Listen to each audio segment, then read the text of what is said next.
Good evening, everybody. It is Sunday. Excuse me. It's 7:01. It is the 14th of December. We got, 11 days till Christmas? For everybody else, happy Hanukkah. I know that started at sunset today, so hope you had a good first night of Hanukkah with the dreidel and the guilt and all that stuff. Hope you had fun. Hope you had a good week, as good as it can be at being at work. I mean, got to pay the bills, I guess. Hope you had a good weekend. Got to relax, do stuff that's really important for yourself and not for somebody else. You got to hang out with your family, do stuff like that. It snowed here last night. I think we got like 2, maybe 3 inches, if that. And then today it was colder today than it was last night, so nothing really melted. And whatever did melt, probably going to refreeze. So there's that. School's already 2 hours late for tomorrow, and it's only 7 o'clock Sunday night. But this is also the same school system that closed schools when it was raining one day because they thought it might turn to ice. Frederick County Public Schools are not known for their blazing intelligence. They are known for abusing special need kids, though. Just ask the DOJ. They'll tell you. I'm not lying. It's online. You can find it. But yeah, I hope your weekend was good. I hope you're getting ready for Christmas. I mean, you still got time. Like I said, you got 11 days left, so it's not crunch time yet. But we're getting there. And again, like I said last Sunday, remember, it's not about going to the debt and getting broke and stressing. You do what you can do. If somebody wants that $25,000 gift, you can't afford it. You can't afford it. Life will go on. It's not about how much you spend. It's about the thought you put behind it. So just remember that. Don't drive yourself insane trying to make everybody happy by getting everybody everything they want. It's not going to happen. Don't go into debt. I think this is also the time of year when there's most suicides and things like that. Because of that, people go stressing out over it. Don't. Really. There's nothing worth all that at all. So, yeah, 11 days, and I'll be on. But, yeah, so I'll be on every Sunday. The Christmas won't affect me. The Pulse will be on this Wednesday. Won't be on the following Wednesday, the week of Christmas. It won't be on. And then New Year's Eve week, the following week, the Pulse won't be on. But I'll be on each because I'm on Sunday, so it doesn't really affect me. Pretty cool, huh? I'm sure that's the Christmas present you all wanted to get from me. Anyway, got a lot to talk about tonight, so we're going to jump right into it. And, the first part of the podcast is usually just breaking news, interesting news, or news that just caught my eye to start the whole podcast off with. So we'll get right into it. Joy Reid, y'all remember this idiot? Yeah, she's back, whining and crying because she got fired from her last job because nobody listened to her, and that upset her. She had like lower viewership than like infomercials. So they fired her, and she cried. Of course, that she was fired because she's black and it's racism. Nothing to do that she has no talent. Nothing to do with that she's a hack. Nothing to do with all she does is whine and cry and complain about white people. That's not why she got fired. It's because it's racism. When in doubt and your IQ is below room temperature, it's always racism. You fall back to what you know. But she's back in the news trying to grab headlines like the attention whore that she is, because Jingle Bells is a racist white supremacist song. She wants it banned. I'm not making this up. She's on a pilgrimage now to ban Jingle Bells for its racist undertones. I think as a child she was dropped on her head several times from like the 10th story floor of a building because she is an idiot. But the scary thing is there are idiots that listen to her and agree that Jingle Bells is a racist song. I've listened to it a couple times, and at no time during that song do I hear him talking about going out front and burning a cross or goose stepping around the yard singing, yelling Heil Hitler. Or, they don't do that. They talk about jingle bells and a horse and snow and going through the woods. Never once did I get the impression that they were talking about being racist or white supremacists. But in this moron's narrow pinhead, it's all racist to her. And again, she was fired for the same stuff from, what was it, CNN? Which is hard to believe. I think CNN fired her because they're a bunch of pinheads with the IQ of a flip-flop. But they fired her. So how bad you got to be fired by morons with a lower IQ than you? How bad does your show have to be? Again, it's racism. She was fired because it's racism. But yeah, so next time you listen to Jingle Bells, you're a racist and you should burn in hell. That's pretty much what she's saying. And I don't want to talk about her anymore because she makes me want to vomit. She's just a goddamn moron that needs to dry up already and blow away. Jesus Christ. Trump bans Pride and Black Lives Matter flags at all American buildings around the world. It's how it should be. If it's an American building in a foreign country, the only flag it should have is the flag of the country is from the U.S. That's it. Don't need to have a Pride flag up. Don't need to put the Black Lives flag up.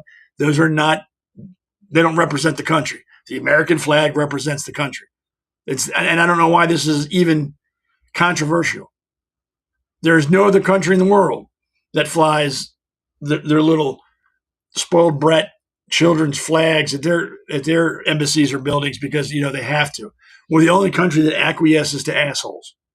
We're the only country that gives in to these morons because they scream and cry. No other country in the world does it. We do. And I'm glad it's stopping. It's time to, put a little respect back in this country. And flying a pride flag or flying the Black Lives Matter flag in an American building in other countries does just the opposite. They laugh. We're a joke. We're talking about I think the lady that started Black Lives Matter recently is being investigated by the FBI for fraud. Like she bought houses, like 5 or 6 houses with the money that was supposed to be going to the movement or some crap like that. And are you shocked? Because what has Black Lives Matter done for the black community since its inception? Absolutely nothing. It has not given any money back to the black community. It hasn't gone into the black community and tried to improve the situation there. It has done nothing except buy mansions. And those idiots keep giving money to Black Lives Matter because they think maybe it'll change. I understand people want to believe something's good. Like, hey, Black Lives Matter. They're looking out for the minority. I really believe they're trying to do something good. How many times do they got to steal your money before you realize they're just hustlers? And they're going to take as much money as you give them, and they're going to spend it on stuff that they need. Like I said, houses. I think she bought 5 mansions with that money. Cars and vacations. How many more houses do they need to buy before you realize, oh, wait, maybe they are just hustlers. Maybe they are just stealing from me. Maybe I should stop giving them my hard-earned money.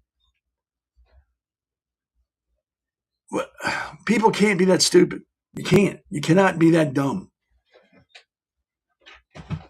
I mean, again, talking about that kind of stuff makes my stomach hurt, makes me want to vomit because I refuse to believe people are that stupid. It's on the news every other month. Black Lives Matter buys a mansion. They're under investigation for fraud and theft, and they still get money. You know what? P.T. Barnum said it best. A fool and his money are soon parted. There you go. And I guess they've just tapped into a whole vein of fools that will continually give them money regardless of what they do. So good for them, I guess. If the hustle's working, keep it going. Bleed them dry, I say. Bleed them dry. In Peru, they officially classified transgender people as mentally ill. This happened last week. And, of course, people who don't live in that country and have nothing to do with that country are upset with that country. It's not our business. I don't care. As long as they're not killing people in the streets that are transgender, I don't care. Classify them as insane. That's fine. They're not mentally well to begin with. So they're just saying, yeah, you're mentally ill, so you need help. We're going to classify as that. And of course, the American people who not American people, let me rephrase that. Bored, rich white people who feel guilty about stuff they have nothing to do with and have too much free time on their hands are all in open arms about this. This is wrong, blah, blah, blah. It's not your business. It's got nothing to do with you. So just shut up. It's not your country. They don't care what you think. They don't care what we think. They don't care what anybody thinks. They care what Peruvians think. And obviously, enough Peruvians back this. And guess what? Now, if you're a transgender, they think you're screwed up in the head. And you probably are. It used to be a mental illness in America until enough people screamed and cried about how wrong that is. And that's some like transgenderism and some other isms. And they were forced to take it out. Normal people do not think they're in the wrong body. That is not the sign of a normal person. I think 1% of the entire world's population, 1% feel that way. So by definition, that makes you abnormal. That's the definition of abnormal. If you don't match the majority of the people in a certain area, you are abnormal. So they're already abnormal. So to think so what some people are saying is that they're mentally right. There's nothing wrong with them mentally. Everybody else is crazy. The other 99% of the world is nuts. We're wrong. They're right. They're in the wrong body. And we should just let them do what they want to do. And that's fine. If you're an adult, do what you want to do. You want to whack off your junk, whack off your junk. I don't care. You want to wear a dress, grow boobs, take estrogen or take testosterone, that's fine. Number one, I'm not going to pay for it. It should not have anything to do with my tax dollars. And I don't want to hear about that shit getting pushed down my kid's throat in school. If you can keep that away like that, have at it. Have at it. I don't think transgenders should have transgender story time in schools. That's an adult thing. Adults should go do that. You have like clubs where they have transgender things. That's fine. Not for kids. Not at all. I don't agree with that. And it brings up another question for transgender people. Why is it only kids you want to read to or kids you want to hang around with? Why don't you go to like other places? Why is it you have to focus on on elementary, middle schools and they get ticked off and parents don't want you there? What is the attraction to being around smaller children? And I'm not insinuating anything. It's a legitimate question. And if there's a transgender person that watches, and I doubt there is, if there is, let me know why it's so important for you all to be in proximity and preaching to children. What is it? I don't understand it. Make me understand it. Or don't make me, just explain it to me. I tell you right now, I'm not going to get it, but I would like to know why. So that way I can at least explain to other people a little bit better. But yeah, Peru has officially classified transgender people as mentally ill. Now, I don't live in Peru, so I don't know what that means. That might mean now we can like scoop you up and put you in insane asylums. I don't know. But I do know it's not our business. Let's see, it says Peru, not America. It doesn't say Texas or South Dakota or Utah or Vermont. It says Peru, which is an entirely different country, way down south, outside of our border. So we have no say in what they do. Like I said, unless you're killing these people in the streets, which is wrong, then something should be done about it. Short of that, we have nothing to say. That's why they didn't call us up and go, hey, guys, we're thinking about calling transgender people crazy. Are you okay with that? What do you think? They don't care what we think, and we shouldn't care what they think. It's got nothing to do with us.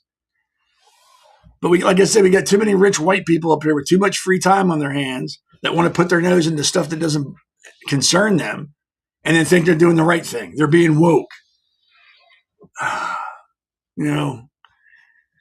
That's just going to start the next world war. Rich white people trying to make the world better are going to start the war. They're going to tick these people off. Oh, wait, America's first U.S. Hell yes, U.S. Navy. Go Navy. We beat Army, by the way. And I'll talk about that later. We need to get off of this. The worlds are all the worlds are concerned. We have a right to put our nose into stuff that doesn't concern us, and they need to listen to us. They don't. And I'm not saying that makes them right, makes us wrong, or them wrong and us right. That just makes the way the world is. You don't go to your neighbor's house and tell them they can't read Playboy in their house because you don't agree with it. It's got nothing to do with you. So why is this any different? We have no right to tell another country what to do, as long as, like I said, they're not killing folks. And so far from what I've read, they're not killing anybody. They're just saying they're crazy as shithouse rats. That's all they're saying. So we need to leave these countries alone. It's their business. They handle their people the way they want to handle it. As long as they're not hurting them, we got nothing to say about it. The world's got nothing to say about it. It's just amazing. I mean, you would think this country's perfect and that we have no issues whatsoever here. And all we have time to do now is just like look at other countries and point out what they're doing wrong. You would think that. And don't get me wrong. I don't think people treating people differently based on how they want to live their life or what they want to call themselves is cool. I don't agree with it. If you're going to judge people, judge them on what they do. If they think they're a woman, you know what? Live and let live. Like I said, as long as you're not pushing it on me, as long as I'm not paying for it, and as long as you're not trying to force it on my kids, I don't care. I really don't care what you do. Just keep it to yourself. But they can't do that. Like I said, they've got to force it on everybody around. They have to make us accept it as normal. And that's my problem. But if that weren't the case, if they were just living their life like they want to and they weren't involved with anybody else except them and their family, that's fine. Do it. But unfortunately, in this country, everybody has to agree with everybody, or you're a racist, Nazi, homophobe, transphobe, something else phobe, and some type of ism if you're not agreeing with everybody else. So, we need to leave Peru, let Peru do what they want to do. There's nothing wrong with that. Power to them. And if you don't like it and you're transgender, leave Peru. God, why don't I got to come up with everybody's answers for everything? It's been a crazy week, especially down under. They had let me get my notes for this. They had a shooting where at least 11 people were killed in a terror attack targeting the Jewish community celebrating the first night of Hanukkah. Around 1,000 people had gathered on a grassy area at Archer Park. I don't know anything about Australia, so I don't know what that is. And when at least 3 gunmen opened fire at 6:47 p.m. local time. One suspect was killed at the scene. Good deal. I hope it hurt. The other suspect was injured and taken into custody. I hope that hurt even more, and he's still in pain. And police believe a third suspect may have been involved, but they cautioned against speculation as the investigation continues. And since then, there's been a third person. The First Lady opened her remarks by acknowledging the loss felt by families affected by the violence, alongside President Donald Trump at the Christmas reception at the White House. First of all, my thoughts and prayers go to the families of people who lost their loved ones around the world, she said. In this difficult time we are celebrating here at Christmas, and I'm thinking about them and what they're going through. My heart is with them, and that was from the First Lady of the United States. I agree. And I've talked about this on the podcast before, and I'll continue to talk about this on the podcast until there's no need to talk about it on the podcast anymore. I'm over the anti-Semitism, and let me explain why. Not only just because I'm Jewish and I have Jewish family members, not only because I just don't think it's right to hate someone simply because of their religion and not because of something they've done in the name, like Islam, where they kill people in the name of their religion, go out of their way to hurt people that don't follow that religion. If you're just living your life and following your religion, there's no need to kill. These people are celebrating their equivalent to Christmas, not bothering a soul. And of course, I think they found out it was a Pakistani. Let me find that. I'm sorry, now it's changed. At least 16 people were killed, or at least 16 people were shot and killed in an attack targeting Jewish gathering on the first Sunday, blah, blah. The deceased gunman was identified as Naveed Akram, 24, a Pakistani national based in Sydney, according to U.S. intelligence and the driver's license provided by the Australian police. I'm willing to bet they aren't Amish people. I'm going to go out on a limb and say that this guy is Muslim. Not that that shocks me. Not that that should surprise you. Muslims are, in general, very violent people. One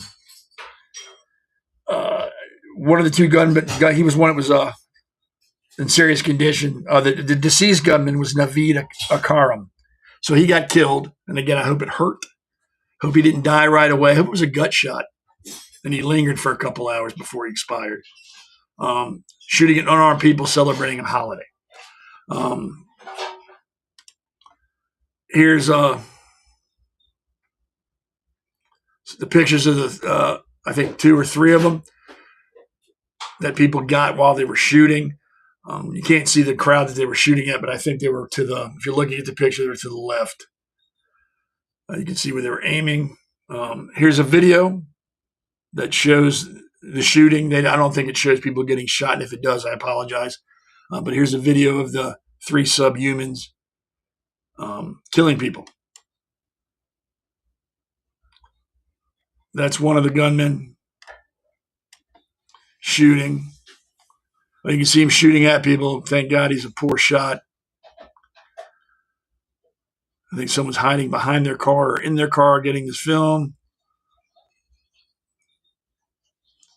This person's hiding behind looks like a bench or something. There's a guy on that overpass walkway. I think we'll see him in a second. He'll start popping up and shooting at people. Yeah. Again, I'm not surprised these people are Muslim. Not at all. It's a violent religion that preaches violence and death. It always seems that these tough guys only attack people when they're unaware or unarmed. They don't like fair fights. And you can tell that because Israel's kicking their ass. And when the U.S. got involved, we kicked their ass. Anybody that has a gun, they can't win against. It's just, and I don't want to watch it anymore. Now here's the hero. This gentleman was identified. I can't remember his name, but he was identified as a Australia who disarmed one of the shooters. Let me find his name. I will find it 1 second. Hold on. I'm sorry. I will find it. I promise. But he was an Australian. I can't find it. He was an Australian gentleman who rushed up, grabbed the gunman, disarmed him, and put him on the ground. And I don't know if he was holding him for police or what happened, but it looks like he put his weapon down and let the guy run away. My only problem with that is he should have shot him. I mean, he should have put a bullet right in his head. It's unfortunate that this happens and citizens have to get involved. And I'm not knocking police. They can't be everywhere all the time. I get that. And this just goes back to what I've always said. I'm a pro Second Amendment person. Everybody should be able to carry a weapon. If you can meet the qualifications, you should carry it. You should be allowed to carry it anywhere in the world.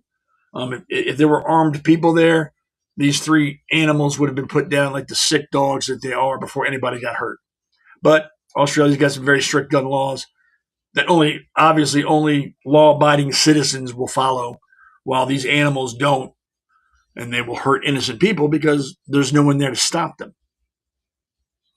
So that happened today, earlier.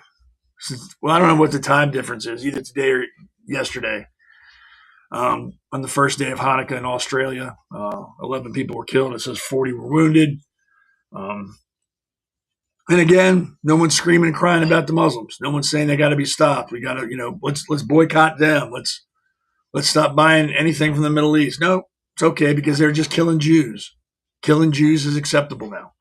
It's fashionable. You're allowed to kill Jews and get a pass. You hurt a Muslim, you're the lowest form of life there is in the world, and you should be shunned from society and forced to live in the woods by yourself till you die.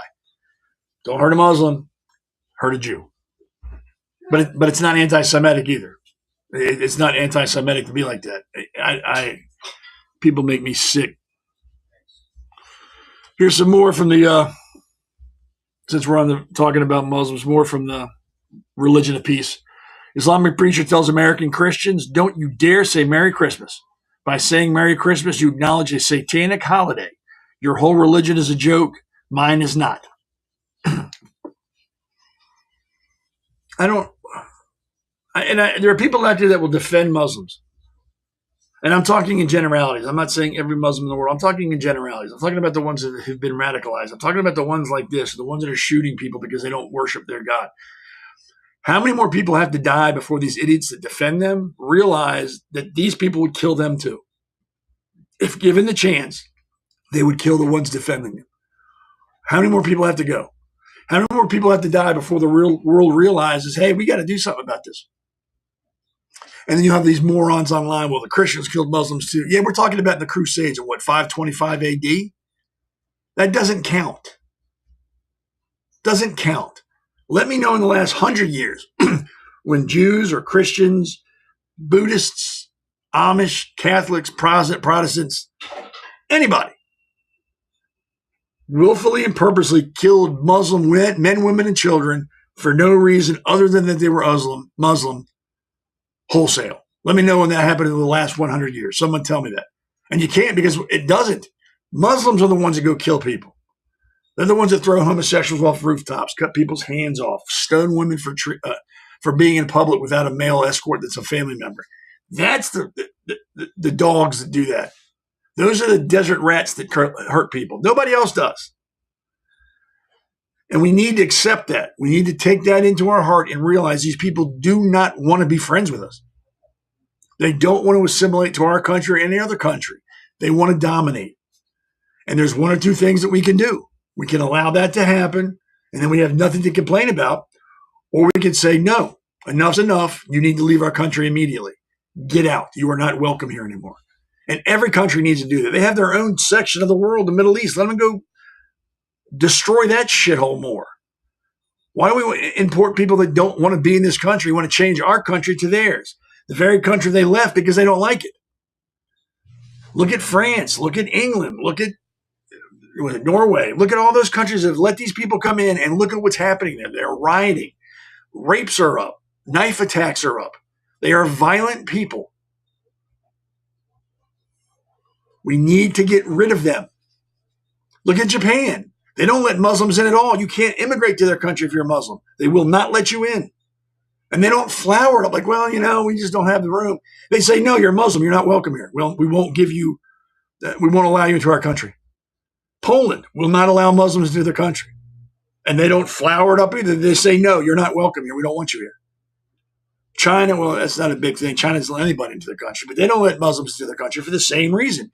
Muslims are a cancer. They are low IQ, low useful religion that thrives on murder.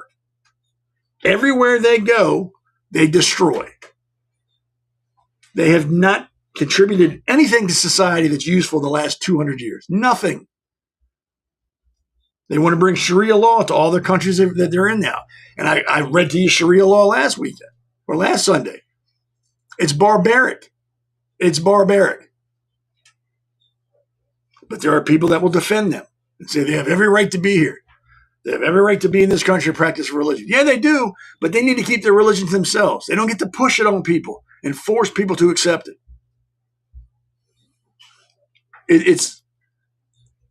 They're dangerous people.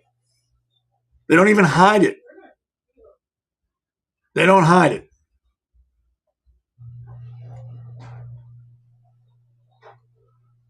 It's not right. We need to do something about it before it gets worse in this country. And trust me, it can get worse. Like I said, look at France. Look at England. They're turning into third world nations.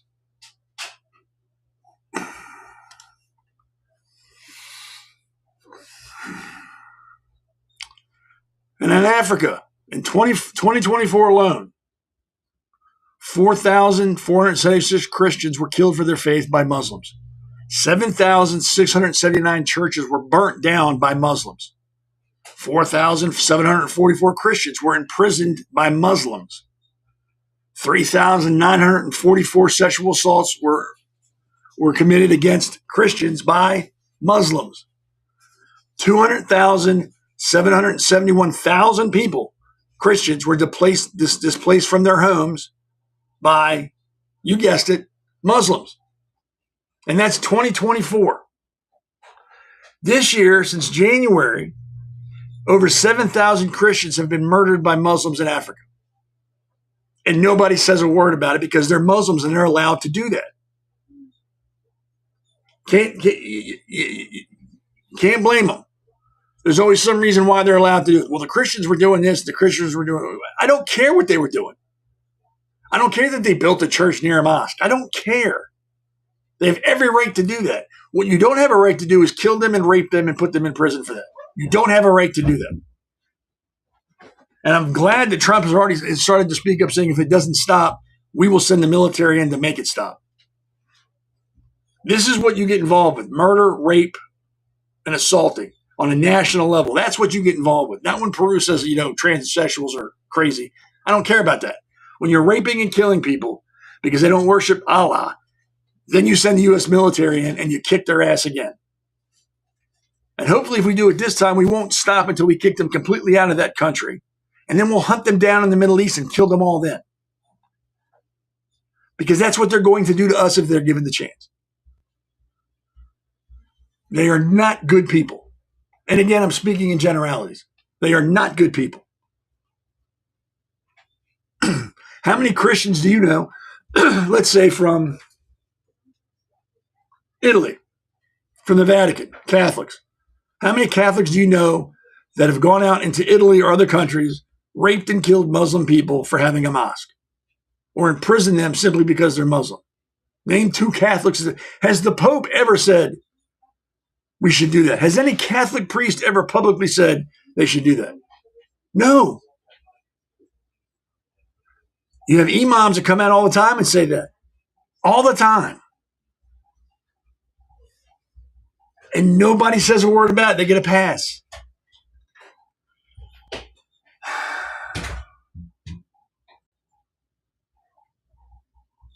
They're a violent race of people. They're vile human beings, and they should be treated like the animals that they are. If you can't go into another country and assimilate and become a part and a productive member of that country, then you should not be allowed to stay. You should be moved out immediately.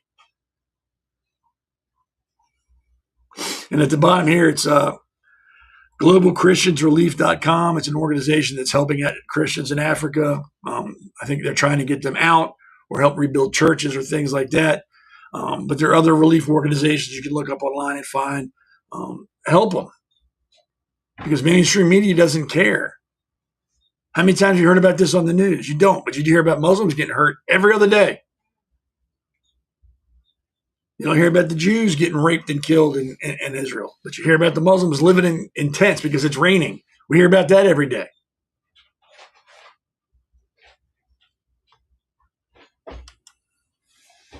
So yeah, if you can give to that relief organization, that's great. If not, find another one you can give to. I'm not endorsing that relief organization. This network is not endorsing that relief organization.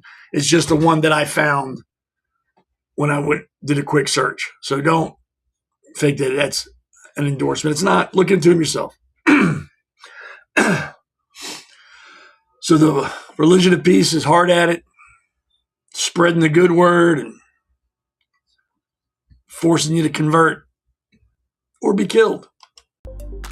America's Pulse Network. The mainstream media is bought and paid for. The truth is twisted to fit their agenda. But America is waking up because podcasts are the future for trusted media. Welcome to the America's Pulse Network. It is a network built by patriots that upholds the Constitution. The America's Pulse Network stands for God, truth, and the America First movement. There is no corporate propaganda, no government spin, just real news, real talk, and real voices fighting for faith, freedom, and the future of this great nation with common sense. Here are some of America's Pulse Network podcasts. Alexandra Levine Live, hosted by Alexandra Levine. Jersey Shore Podcast, hosted by Damon Galdo. The Conservative Corner, hosted by Seth Eisenberg. APN's The Pulse, hosted by Alexandra, Damon, Elena, and Seth. So tune into America's Pulse Network on the following social media platforms: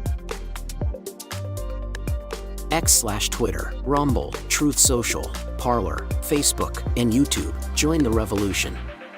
Because the pulse of America beats for God and country.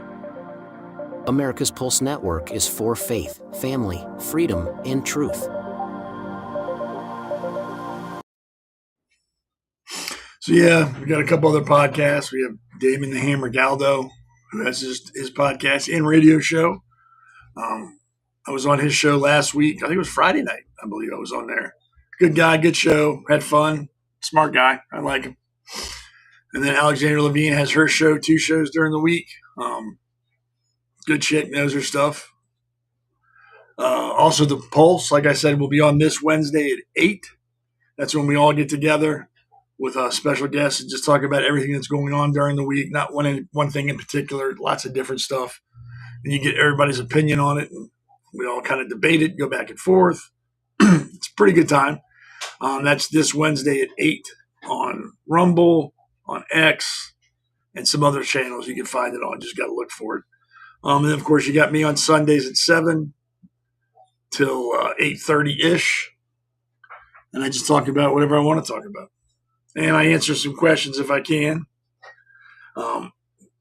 Like we got an American First U.S. Navy guy on here who's actively text or putting stuff in the chat, and that's great. I agree with everything you said. Makes sense to me.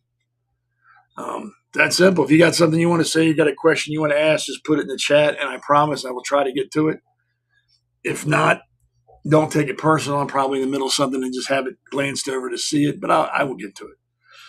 So we talked about Australia, the people that were killed observing Hanukkah, the 16 people, the 3 gunmen. One was killed, one was wounded, and they're looking for a third possibly. And I blame the rise on anti-Semitism on the Free Palestine movement, accusing Israel of genocide, which is not true. It's a war. People die in a war. It's horrible. Nobody likes war. Nobody glorifies war, but people die. And if you don't want to fight a war, what you don't do is invade another country, rape and kill women, put children in ovens, and behead people and choke people, and then run away and go, okay, time out. We left. You can't do anything now. No, you do that, you're going to get hunted down. That's what's happening. Nobody said anything about October 7th. And that's what I was just talking about. Nobody's mentioned that. That's not a crying point for anybody. They're just upset that Israel fought back and is winning. I don't know what they expect. Well, I know what they expect. They want everybody else to lay down and die because that's the right thing to do. Don't fight back. That's mean. Let these people rape your countrywomen and kill your children and blow your buildings up. But don't fight back because you deserve it. Somewhere down the road, you've done something hundreds of years ago that you should be ashamed of, and they're just paying you back for it. Like that Joy Reid moron. Jingle Bells is a racist white supremacist song. These people breed, and that should scare you too. Yeah, I said it. Joy Reid said, I talked about it earlier. She said Jingle Bells is a white supremacist racist song and should be banned. I don't know. Like I said, I think she's been dropped on her head a few hundred times or hit in the head with a hammer, something. So yeah, anti-Semitism is on the rise everywhere in the world.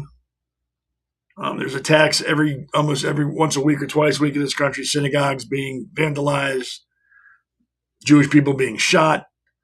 It's happening everywhere. And again, it's not getting any traction. You have Christians being killed wholesale in Africa by Muslims. Nobody's saying a word about it. It's hard to find it anywhere. But the Gaza tent city is all over the news because it's raining and they're flooding. That's what we all should be worried about. We shouldn't be worried about why they're there or how that all started. We should be worried about they're living in tents and it's raining and some of them are flooding. Yep, that's where our concerns should be. I'm not a very religious person and I'm not a biblical scholar, but I do remember reading something about a flood once before when a bunch of people pissed off God. He's like, okay, I'm starting over again. So maybe God's not on their side and he's trying to wash it all away again. That's what you get for raping people and putting kids in ovens and killing them and then calling your mother while you're doing it to brag about it. Hey, Mom, I just killed 10 Jews. They have that on tape. On October 7th, one of those animals called his mother on their cell phone, bragging about the 10 people he just killed, the 10 Jews he just killed. Hey, Mom, look at me. I killed 10 people. But we also got to remember that the people in Gaza don't support Hamas. They don't. It's not when they show the videos of the thousands of people dancing in the streets October 7th, that wasn't Hamas. That wasn't Gaza. That was only 10 or 15 people. It wasn't the thousands that it looked like. These people, I've told you, are dangerous. They don't want to get along with anybody. Their religion is based on submission. Other religions in the world are based on choice. That's all you need to know. It's only going to get worse. Y'all keep ignoring it, pretending like it's not happening. That they're not doing stuff up in Minnesota right now. That's not happening. Dearborn, that's not happening there. It's not happening in New York. They're not doing anything there. Not happening in Texas. It's not happening everywhere. I don't remember what city it is, but now they have call to prayer at 5 a.m. They blast it out over loudspeakers in the city. People have complained and they're told, you have no say in it. You just have to deal with it. They're allowed to do that. Keep playing with these people. Keep defending them. Keep letting them come into your cities and do what they want to do. And before long, you're going to watch them beat your wife up because she doesn't have a job on. And you're going to go, I wonder why this happened. Well, it's because of you, you slack-jawed yokel. You didn't want to stand up to him. And I'm sure y'all heard about this. This is just as horrible.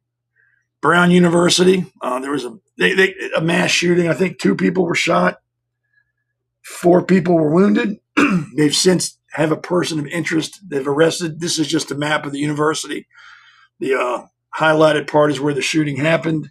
That would have been the Boris Hawley building, home of the School of Engineering and the Physics Department, where students were taking their midterms. 2 people were killed, 8 critically injured, and when the attacker opened fire with a 9th sustaining injuries from bullet fragments.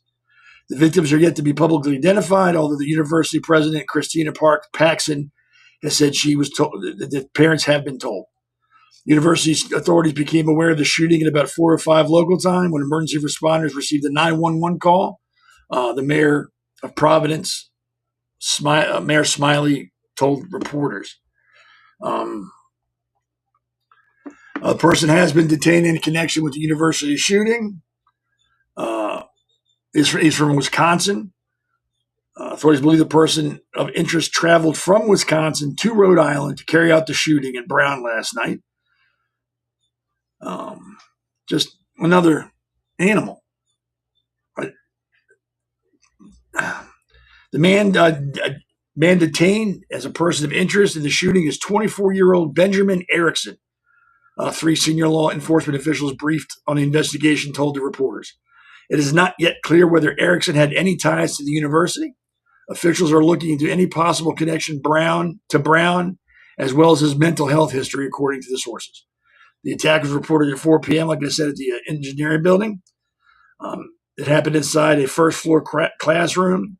The outer doors of the building were open at the time because exams were taking place. So this is going on. Police are going crazy. From what I've heard about from Mayor Smiley, he's been very, very professional. He's been keeping it very fact-based. He's not letting emotions run his press conferences. He's like, if I can answer it, I'll answer it. If I can't, I can't. I'm not going to get into maybes and possibilities. I'm going to deal with the facts that I've been told, and I appreciate that. And everybody else should, because there's enough idiots out there that would just run their mouth just to have something to say because there's cameras shoved in their face. He's not doing that. They have a video of the shooter. I'll show you that in a second. All they have a video of him walking down the street with a hoodie on, a dark hoodie. They believe that was him.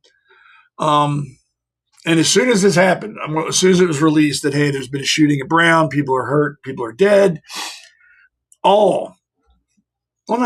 lot of liberals with nothing to do other than sit in front of their computers and wait for something to be angry about and respond to it. We're condemning gun laws and the Second Amendment. And Trump is to blame for this. Congress is to blame for this. Not one of those bastards blamed the shooter. It was everybody else's fault. Congress should be doing something to stop this. The president's to blame for this. Guns are to blame for this.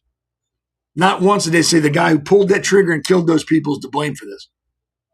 It's not his fault. It's everybody else's fault. Again, they're making him a victim because liberals are sick people. They don't deal with reality. They can't. They're so twisted and deviant in what they see, reality doesn't even enter to their mind. It's everybody else's fault. The shooter bears no blame. They haven't mentioned him once yet. It's Trump. Trump is to blame. Trump is the one that caused all this. It's because of what he's doing that this guy went in and shot people. How do you get from this guy driving from Wisconsin to Rhode Island, walking on campus, walking into a building and shooting people? How do you find out? How do you say Trump caused all that? I don't understand it. And what happened to blaming the person that actually committed the crime? What's wrong with blaming him? Trump didn't pull the trigger. The NRA didn't pull the trigger. Congress people didn't pull the trigger. This sick son of a bitch pulled the trigger and killed people. And we don't know why. And I've never understood that. We're going to wait to find out why he did it, what his mental status was, and then we'll get a better insight into the shooter's mind. I don't care. Nothing he's going to say is going to make me go, oh, why'd you only kill 2 people then? That makes complete sense. You should have killed them all. Nothing he's going to say is going to make sense. I don't care if he was mentally ill. That's not an excuse. This country's so quick to find excuses for poor behavior that we don't punish anybody anymore. There's always a reason why. We're more concerned with why he did it versus who he did it to. I'm more concerned about the victims. I'm more concerned about their families and the people that were killed. What are we going to do for them? How are we going to help them get through this? I don't give a shit about the shooter. Drag him out back, put him on his knees, and put a bullet in the back of his head to put him in a dumpster. That's what should happen to him.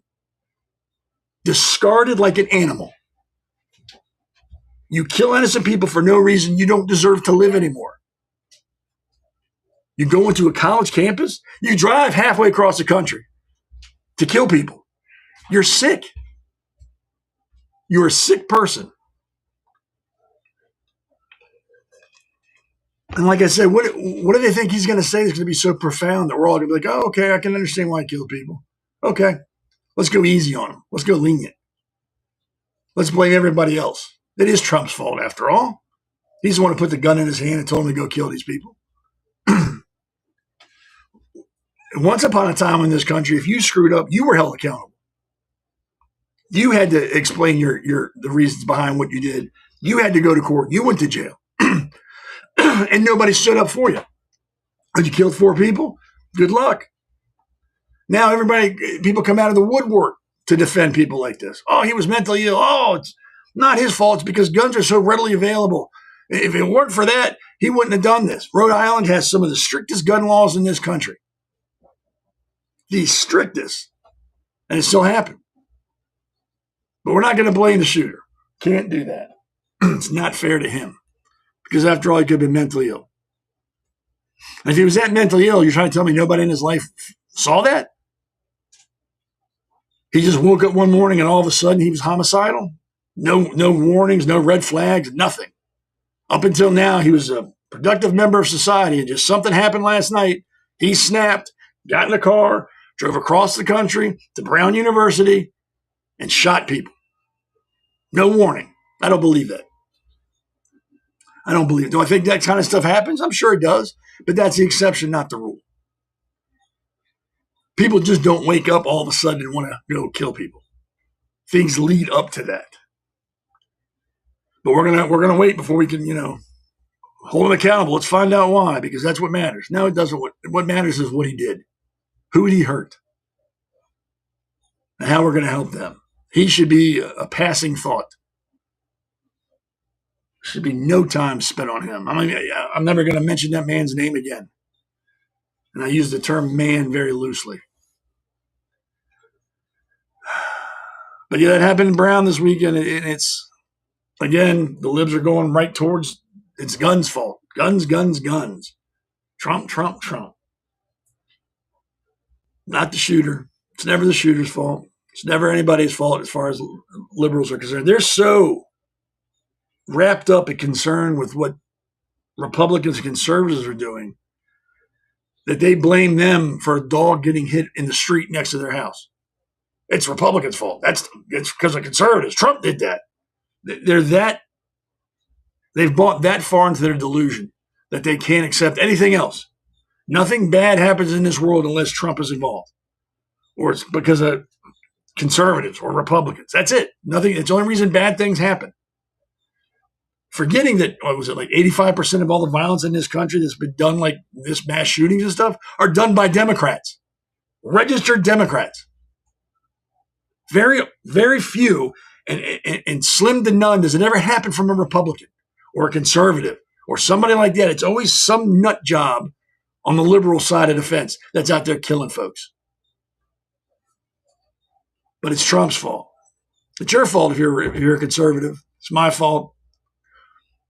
It's everybody's fault but the shooter. We all should feel bad for him. And I'm serious. Go on X. Look at these posts. You will find more people condemning Trump than the shooter, which is disgusting and sad in itself, and these people should be embarrassed.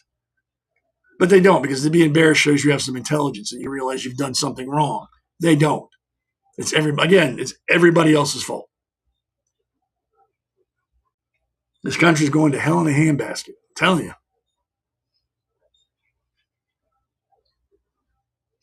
I think, like again, everybody should be armed. Everybody should carry a gun. I think Thomas Jefferson said it best. An armed society is a polite society. If you know the guy next to you has a gun, you're not going to, when he cuts you off on the highway, you're not going to give him the finger. You're like, whatever. Because you know he's got a gun, probably going to shoot you if you get stupid with him. It makes perfect sense. And you got the internet, which I also think is going to be the downfall of society. Mike Tyson said that the internet has let people run their mouth and say whatever they want to say to people without fear of being punched in the face anymore. And it's the truth. You can sit on the internet and attack anybody you want. Say anything you want to say about anybody because you know they can't get to you. They don't know who you are. Your words on the screen. All the baldest wonders in the world now are tough guys. People who've never been punched in their face or punched anybody in their life are now legitimate tough guys, and they will tell you how badass they are and what they're going to do to you if they ever see you because they know they never will. And most of them are liberals. And I'm sure this shooter's probably a liberal. Am I banking on it? No. And does it matter to me? No. I don't care if he's a conservative. I don't care if he's liberal. I don't care if he's Amish. I don't care if he's Buddhist. I don't care. All I know is he killed people, and he needs to be held accountable for it.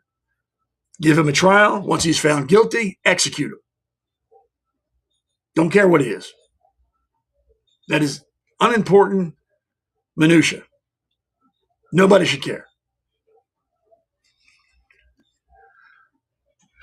And they're saying they don't know what the connection is. There's got to be a connection. The guy drove halfway across the country to go there. There has to be a reason. Well, then again, it could be mental. Again, it doesn't matter. This is just media trying to get views. Well, let's discuss his mental state or what kind of gun did he use or blah. None of this matters. It doesn't.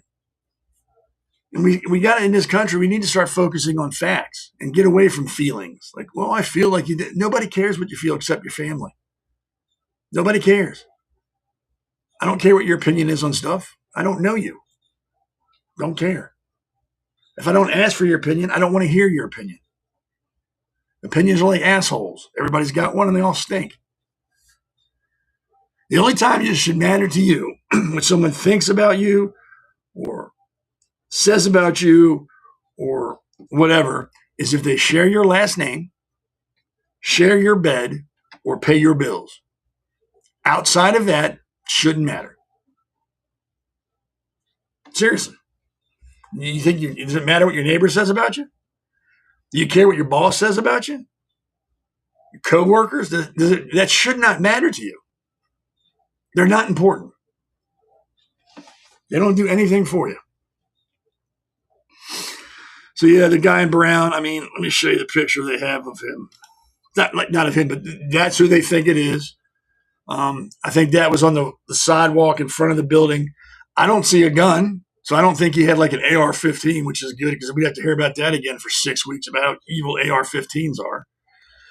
They haven't mentioned the kind of gun he's used in any of the reports I've seen, so it's probably not a rifle. It's probably a handgun, which most crimes are committed with anyway. But yeah, he does no visible weapon. I think this is him going to the building, not coming from. They have another video of him walking the other way, coming from the scene. But he's just walking nonchalantly like he's got, nothing but time on his hands. Goes and shoots people, kills 2 people. And then nonchalantly walks out of the building and leaves. I think they caught him 20 miles down the road at a Hampton Inn or something like that. FBI, local police, and U.S. Marshals. And again, they arrested him. And I kind of understand with this. They don't know for sure it was him. They have no solid evidence it was him that we know of. Who knows what evidence they have? But I would always assume that they had 100% beyond a shadow of a doubt. They knew it was the guy that did it. They have him. They see him. They've got evidence, physical evidence, eyewitnesses. Why arrest the man? Why go there with the intent of arresting him? He's a murderer. I don't want to pay for him. I don't want to pay for a trial. I don't want to pay to keep him. I don't want to pay for his medical or his food or anything else he gets. He didn't care about the people he shot. Why should we care about him? I'm serious. You kill people for no reason. You forfeit your life. It should be done. There should be no discussion, no talk about a trial. No. You've killed people. You've just shown us that you cannot function in a society for whatever reason. You got angry, you were drunk, whatever. You can't function inside a society. So we need to remove you. It's that simple. It used to be like that. You kill people, you were killed. They didn't hold your hand and make sure that your rights aren't violated. But with this, I kind of understand. Like I said, there's not 100% proof as far as we know that it was him. He's still just labeled as a person of interest. So I kind of get it. We look at Australia, where they have the videos of the guy shooting at people. Those are the people I'm talking about should not be arrested. They should be shot on scene. Why? Why would you want to? Why? So they can spew their bullshit to the news. Well, we did this because Palestine, blah, blah, blah, blah, blah. No. We got to stop letting stupid people have a platform to spew their stupid shit to the rest of the world, because there are those stupid people out there that will listen to it and agree and carry on what these other stupid people started. It's just getting out of hand. And innocent people are paying for it. This guy's going to get 3 hots in a cot. There are people who are dead.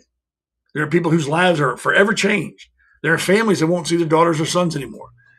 This guy will get a lawyer for free, become an internet sensation, and live a good life on our dime. That should aggravate you immensely. Should upset you. At the very least, it should perturb you at the very least.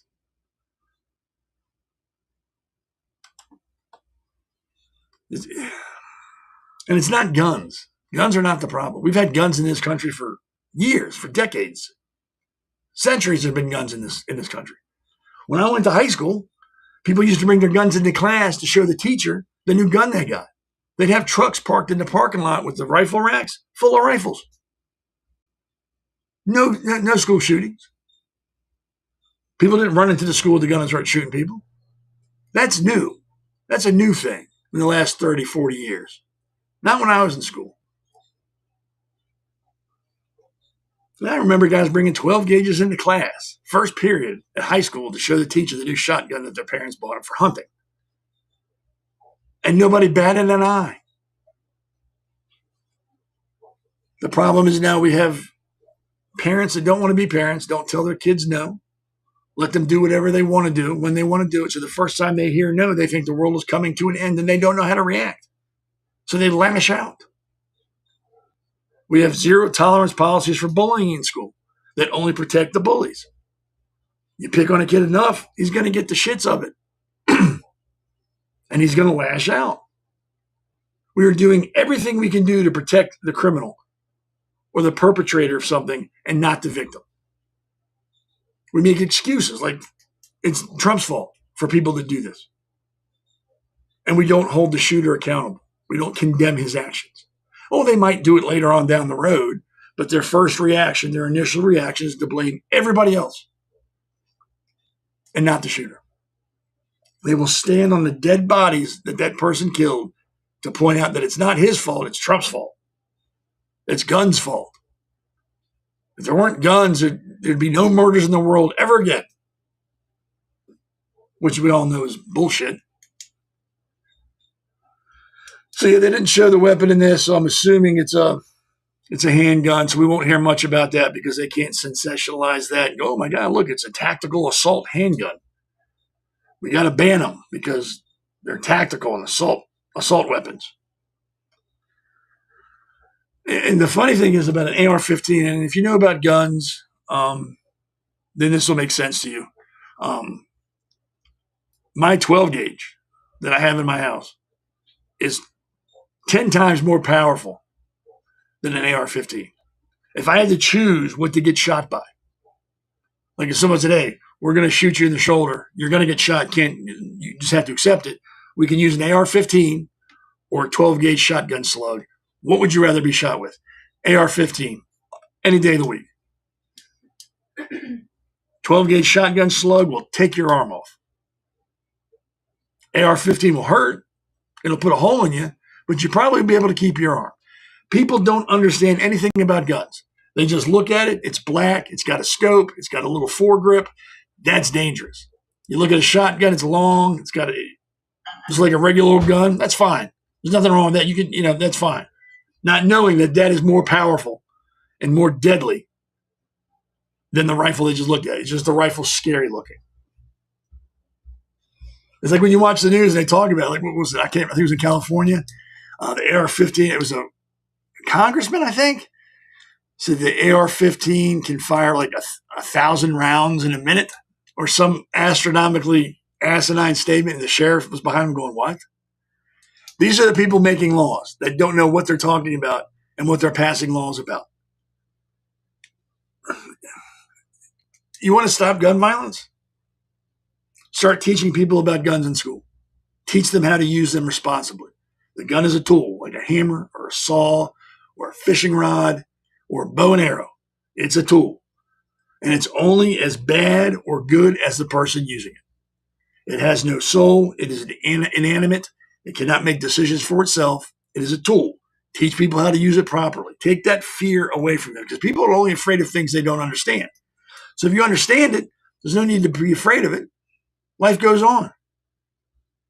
Start teaching things that are useful. Start holding people accountable. Stop teaching feelings and what we'd like to have happen. Work in the real world. There are bad people in the real world, unfortunately. And there always will be. And there always has been. We need to accept that and start to deal with them. Stop making excuses. Stop giving them an out. Well, it wasn't my fault. They've already said it was Trump's fault. Can't be my fault. Like they said, it was the gun's fault. If I couldn't have got the gun, I wouldn't have shot anybody. We need to stop doing that. But it'll keep going because people vote on emotions, not on logic. And it's sad because, like I said, innocent people are paying. It's not criminals that are getting caught up in all this. It's the innocent people who are going to pay the price for inept and impotent leadership. And there's really nothing you can do about it except vote. Get involved. Stop letting people that don't know what they're talking about represent you. Vote them out. Do something. Go to a local meeting of your county council or mayor or whatever, congressman.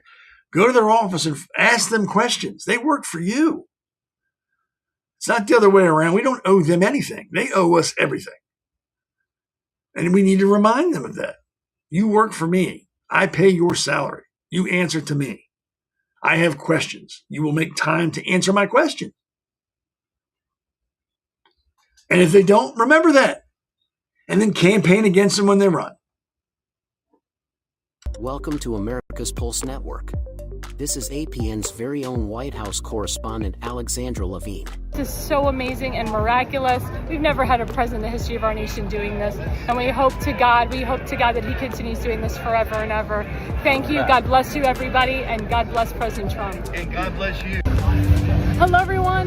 This is Alexandra Levine with the America's Pulse Network. I am the White House correspondent right here in the heart of D.C. as President Trump is celebrating 250 years of America and the military. Subscribe and follow America's Pulse Network on the above social medias.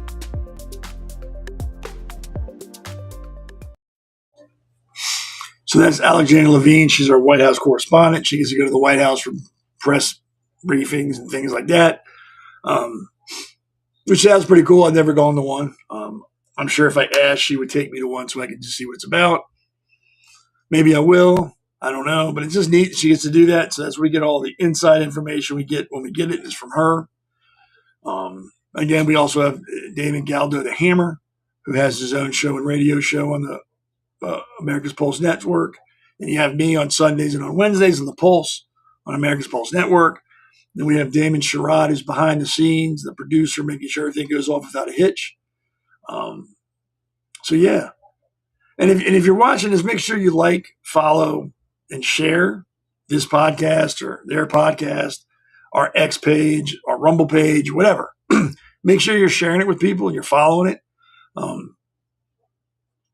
Just because. Why not? It's free, doesn't cost you a dime. So you might as well do it. Can't hurt. Or I don't know, maybe it can. I don't know. But yeah, those are the 3 podcasters. We have a couple other podcasters that'll be joining us after the new year. I don't want to get too much into that because I want them to introduce themselves and hear about them from them. But after the new year, we'll have a couple more podcasters on here, which will be neat. As long as they don't take my time slot, we're fine. I don't think anybody wants to take mine. 7 to 8:30 on a Sunday night is not like the prime time, which is fine with me. It's a slow evening. People are usually home. Most of the football games are over. People are just kind of relaxing, and they can turn me on and fall asleep to me or something. I don't know. Eat dinner. Or turn the volume down on the TV when the football game is on because most of those announcers are annoying. I remember, was it Chris Collinsworth? God, he could drive the Pope to murder. He was just, I couldn't stand it. Couldn't stand listening to him. So I would turn the volume down if he was the announcer just to watch the game so I didn't have to hear his dumb ass and his Captain Obvious statements every 30 seconds. And I live in Maryland, so Baltimore Ravens are the team here. And apparently, well, not apparently, I watched him kick the Bengals' ass. When I turned it off, it was like 17-0, and I'm sure they scored again.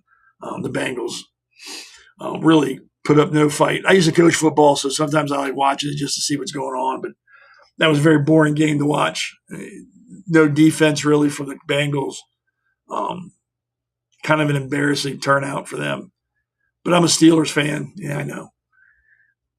And they're barely squeaking by, so I expect them to be one and done again, like they have the last couple of years, which is unfortunate. But I don't see a Super Bowl run this year. Patriots are looking tough, though. I think they have the best record in the league, I think. And it's been a couple of years since Brady left that they've been scraping bottom. And now what Mike Vrabel is the head coach. This is his first year, and he's turned that program around a lot. Like I said, they're got the best record, and they're definitely in the playoff hunt, if not the Super Bowl hunt, too. But that's what it is. So, yeah, just kind of watch me, share us, like us, follow us. Again, we have chat on all our podcasts, and even on Wednesday night on the Pulse. You have a question or a comment, just put it up, and we'll address it if we can. If not, one of us will get to it on one of our podcasts. Go, by the way, so-and-so said this Wednesday night. We forgot to get to it, so here's what we say. So we won't overlook you on purpose. And if we do, we'll get back to you as soon as we can. So now we're at the part of the show where we kind of just run through a bunch of things. Not so much breaking and interesting, just news that I didn't think was that interesting or that breaking that I would put into the breaking and interesting part of the podcast. Kind of more of I call this whole segment brain freeze because these people really have brain freeze. Our first nominee for Houseplant IQ of the Year award is Amanda Seyfried. I've never heard the hell her name is. I know I've seen her in some movies. I can't remember which ones.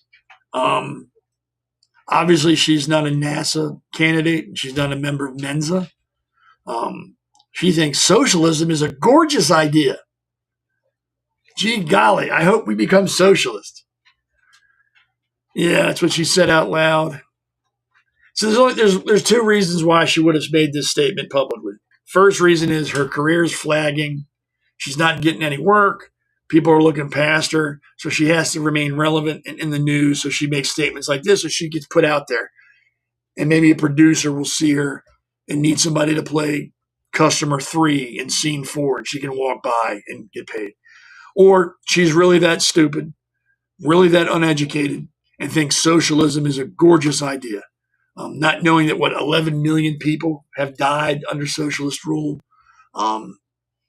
People in socialist countries like her would be fed to wolves because she would be considered the upper class that we no longer need. And if she really wants to be a socialist, nothing's stopping her from giving away her home and half her money to people that don't have it. I don't see her doing that. And I bet she never would. I bet you she doesn't even understand what socialism is. It just sounds like gorgeous. And it got her attention. And maybe it'll give her a movie part. It's like these other people in Hollywood. Oh, socialism is great. We need to do this. They don't give anything away. You don't see them letting people come into their house and live for free or move onto their property.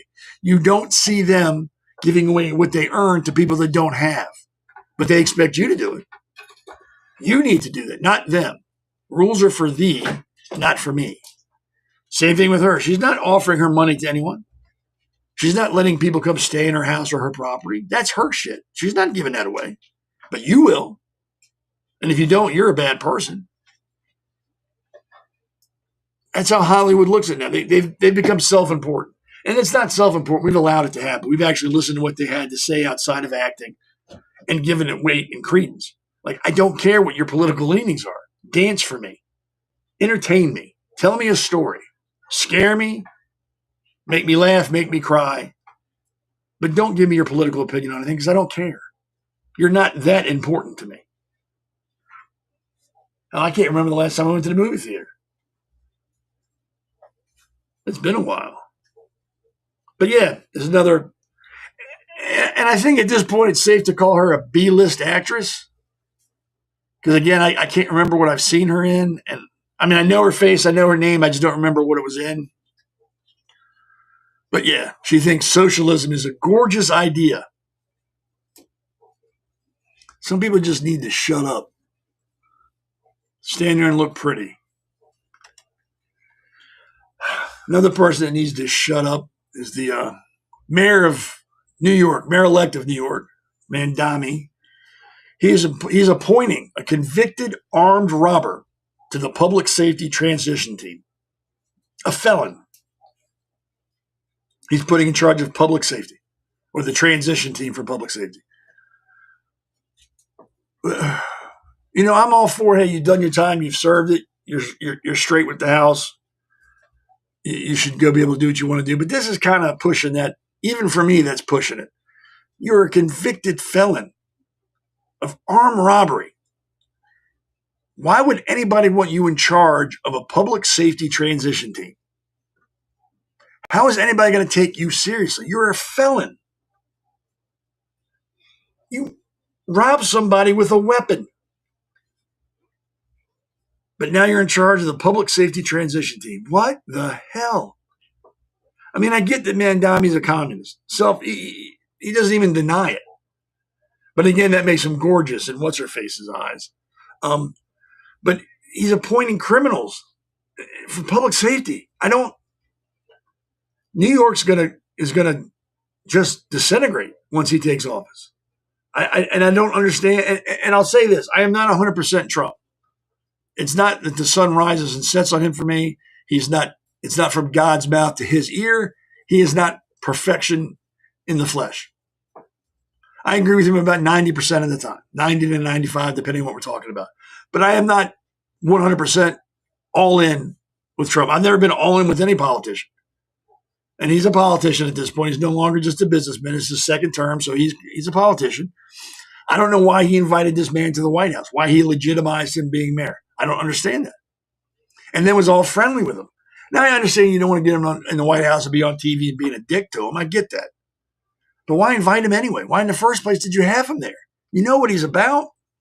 Now he's legitimate because the president of the free world invited him to his home and they had a conversation in front of the cameras. Now people are like, oh, he must be a really good guy, or the president would have had him there.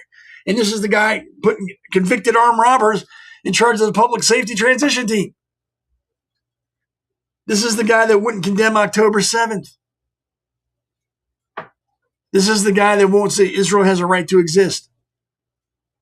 In the city with the most Jews in this country. How he got elected, I'll never know. I won't know because there's a lot of stupid people that vote. But there's more Jews in New York and that city than there are in the state of Maryland. And they voted for this guy. It's like letting the fox guard the hen house. And then to be shocked when the fox starts eating chickens.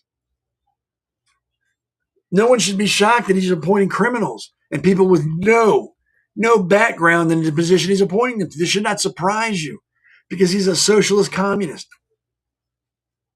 They don't make sense. They don't follow logic. Not at all. Never have. If you think so, can you name me one socialist or communist country where people have prospered and that they are a world leader in something ever in the history of the world? Name one communist socialist country that's done that. I'll wait. Not long, because you can't name one because it's never happened. Socialist and communist countries are oppressive. They kill people. They disappear people. They take property. They take your money. I mean, remember when Russia was in the swing? I think it was when Reagan was battling them. Like a loaf of bread in American money was like $700 because it was just ridiculous inflation over there. Like 7 families living in one apartment because you got assigned housing. I mean, it looks great on paper. You don't got to work. They feed you. They clothe you. They house you. All you got to do is be there. But it's not how it works in the real world. Like I said earlier, we need to deal in the real world. In the real world, there'll always be somebody who wants to be in charge. And that person in charge is going to get paid. He's going to want to be paid more than the other people. And he's going to want to hire people to work for him so he doesn't have to do all the work and get other people to do it. And that's where communism falls apart. Because everybody in the low end is so low they can't fight back. They have nothing. So you're either extremely poor or you're crazy rich. That's how it works. There's no in between. There's no middle class in a socialist communist society. It's poor, rich. That's it. But it's gorgeous. It's a gorgeous idea, according to what's her face. What's her name again? I forgot it already. Amanda Seyfried, whatever her name is. And if you know who she is, let me know, because it's killing me now because I can see her face and I know I've seen something she's in, but I can't remember. So if you've seen her in something, let me know because it's going to drive me crazy. I can't remember. So yeah, convicts are running stuff in New York City. That's just awesome. Twice as many people consider themselves anti-Israel as pro-Israel in Britain. And why is that? Because they have more people from third world countries in the Middle East living there now than they had before. I think I read somewhere that 25 to 30% of all property owned in London now is owned by people from the Middle East. Not even people who are English. It's Middle Easterns that now own more property than English people. Yep. But it's okay because just because you're anti-Israel does not mean you're anti-Semitic. Not at all. That's like saying if you're anti-Vatican doesn't mean you're anti-Catholic. Not at all. Yes, it does. Israel's the homeland of Jewish people. If you're anti-Israel and only Jews live in Israel, you're anti-Jewish. There's no way around it. Just like if I don't like the Vatican, you don't like Catholics. It's just how it works. And it's fine. Embrace yourself. Embrace who you are. If you're anti-Semitic, stop trying to split hairs and redefine words. And, well, it doesn't really mean that. Yes, it does. It does. You're trash. You're the stuff that accumulates on the corners of someone's mouth after they've been yelling and haven't had much to drink. That white foam, that's what you are. Just admit it. We're not as stupid as you are. We know what you are. Just admit it. Hey, I'm a racist. I'm a flaming anti-Semite. I agree with the Nazis. Hitler was a great guy. We should have helped him in World War II. Just admit it. I got more respect for somebody that just admits it than I do someone that does it but lies about it. I mean, don't get me wrong. I think they're all equally trash, but at least one of them's being honest about it while the other's lying about it. And if you turn on some of these podcasts, and I'm not going to mention names because they don't need any help, that's all they talk about. How bad Israel is, how bad the Jews are. And that they're getting what they deserve. And, Israel killed Charlie Kirk. And it's everywhere. It's everywhere. I'm not going to say the person's name, but there's someone out there literally saying that Israel had Charlie Kirk killed. For what? I don't know. Why? I don't know. How it helped Israel? I don't know. But Israel killed Charlie Kirk. These people are out there. And they have millions of followers, which is just as scary. I don't know. Speaking of morons, 5 countries are boycotting Eurovision. I think it's like a singing, like American Idol, but only for Europe. They're boycotting it because Israel's committing genocide in Gaza. 5 countries have now decided to boycott Eurovision, and those 5 countries are Spain, the Netherlands, Ireland, Slovenia, and I think there's one more country that hasn't really come out, but there are. So those are the countries: Spain, Netherlands, Ireland, Slovenia, and one more. Is it? Well, I already said Iceland. Iceland's joined them. I don't know anything about Eurovision. I don't know why it's called Eurovision if Iceland's involved, because they're not in Europe. They're a little island next to Greenland, but they're involved. But they will not be involved because those bad Israelis are killing people wholesale, and they won't be part of it. And I think the Eurovision committee said, "Oh well, we'll miss you. Maybe you'll be back next year." And I think that's all. Like we don't care. You're not coming. Oh well. I'm sure we'll muddle through somehow without people from Slovenia singing here. It'll be tough, but we're going to make it. Iceland won't be here. The only person I know from Iceland is Bjork. And all I know about her is she screams and screeches and yells in her music. So I don't know why they'd even want Iceland there, but they won't be there. They're boycotting it. And I'm just going to say it. Israel is not committing genocide. I think at this point they're saying, well, the Gaza Ministry of Health, which should just be called, the Nazi propaganda machine, has said 60,000 people have been killed since the onset of the war, which should read, people have been killed in Gaza since October 7th when we invaded Israel and they fought back. But they're not going to say that. And they've changed that number several times. It's been 30, then it's 60. I think it was 40 at one point, went down to 20. Now it's back to 60. They changed the number because they're trying to get sympathy. Whatever number works that seems reasonable, they're going to use it. 60,000, I guess, is the number that seems reasonable. And it's been 60,000 for 6 months. And I know they're still fighting, so that goes to show you how accurate that number is and how honest it is. But they're saying 60,000 people have been killed since the onset since they invaded Israel. They don't differentiate combatants and non-combatants. So what that means is Hamas fighters are lumped in with civilians. So you don't get an accurate count. So it could be 40,000 terrorists have been killed and 20,000 civilians have been killed. Or it could be 40,000 civilians and 20,000 terrorists. We don't know because they don't separate those people. They put them all together to make the number bigger and seem much more harsh. I think there's like 1.5 or 2 million people in Gaza, in the Gaza Strip, and they've killed 60,000. Don't get me wrong. Again, it's war. It's horrible. People died. It's not a good thing. Israel is technologically more advanced than Gaza. They controlled the air. They have tanks. They have all these things. If that country were really trying to wipe out and commit genocide on Gaza, I would think that number would be triple what it is now. 60,000 people does not scream genocide. 60,000 people screams war. There's a war going on. And when you're fighting an enemy that hides in schools and hides in hospitals and hides in communities and attacks from there, to kill them, you have to go where they're at. It's not Israel's fault that Hamas hides in hospitals. It's not Israel's fault that Hamas uses schools for weapon depots. It's not their fault. They have to go where they're at and kill them. So they're not committing genocide. This is just what it is. They're probably afraid they can't win. So they're just going to bow out and use this as an excuse to try to save some face. Well, we're not going to do it because Israel's involved and they're committing genocide. The whole time we have no talent. We're going to get our asses kicked and embarrassed on an international stage. We don't want that. So we're trying to save face. Here we go. I don't know if you know about it. And if you don't, it's because you don't have electricity. But Navy beat Army. Second year in a row. We beat them. Close, but we won.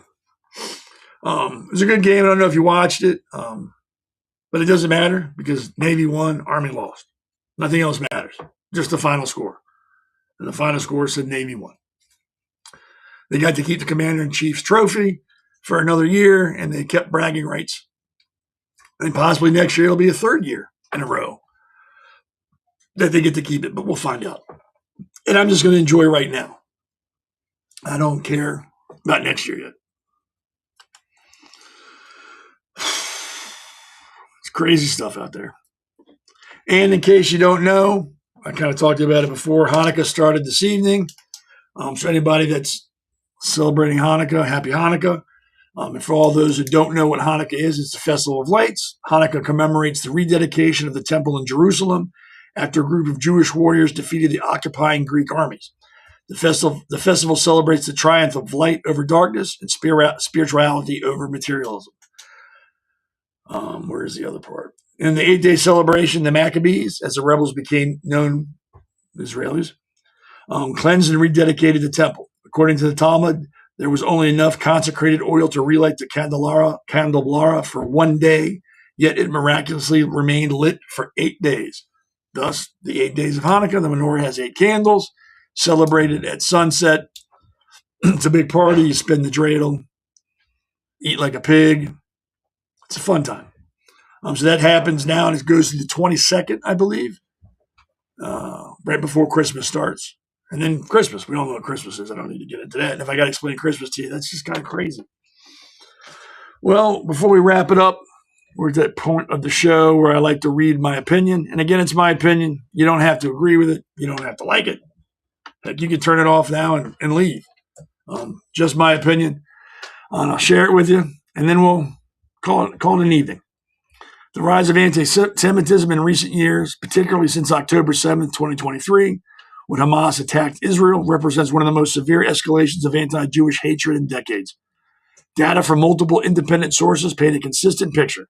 2024 marked record-breaking levels of incidents globally and in the United States, with sustained elevated activity into this year.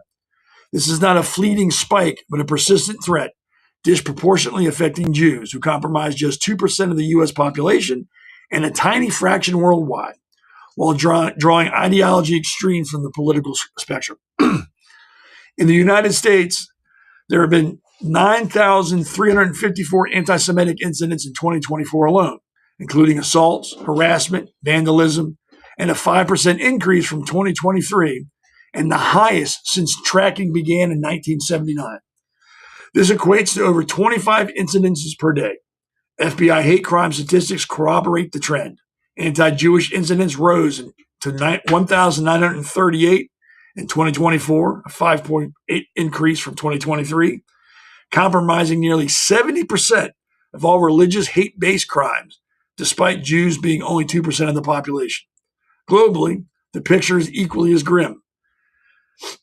There have been 6,326 incidences in 2024, a 107.7% surge from 2023.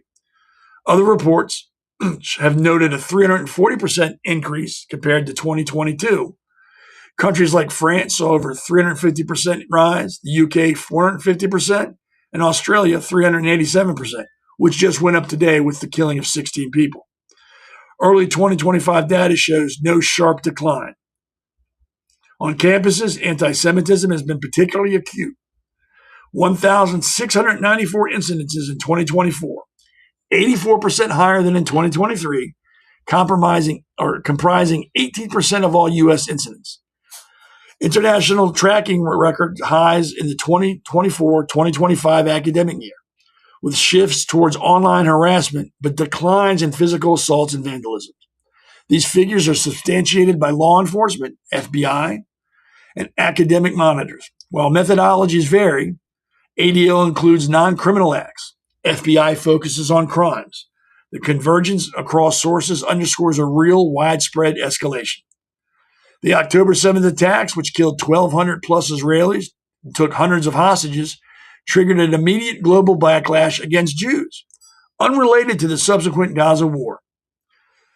Studies shown that 58% of the 2004 U.S. incidences were Israeli or Zionism related, often manifesting at anti-Israel protests with anti-Semitic slogans, chants, or imagery. This criticism of Israel veers into tropes of Jewish control, dual loyalty, or dehumanization, and has normalized old stereotypes under new guises.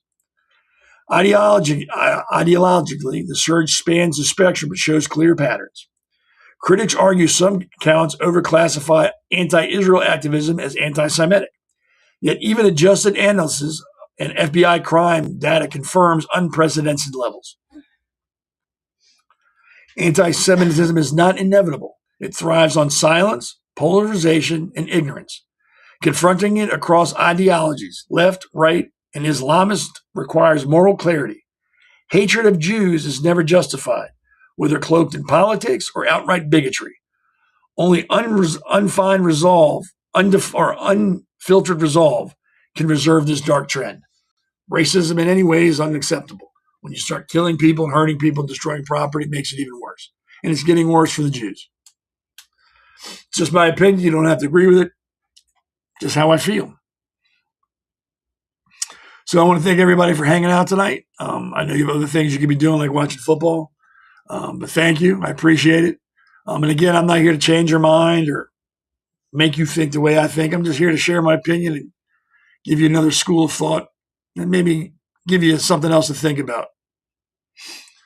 But thank you. I appreciate your time. And I guess I will see you all Wednesday on the Pulse at 8 o'clock. That'll be on Rumble or X. And remember, if you live your life based on principles and not a political party, you're going to lead a very good life and leave something behind for your family to be proud of.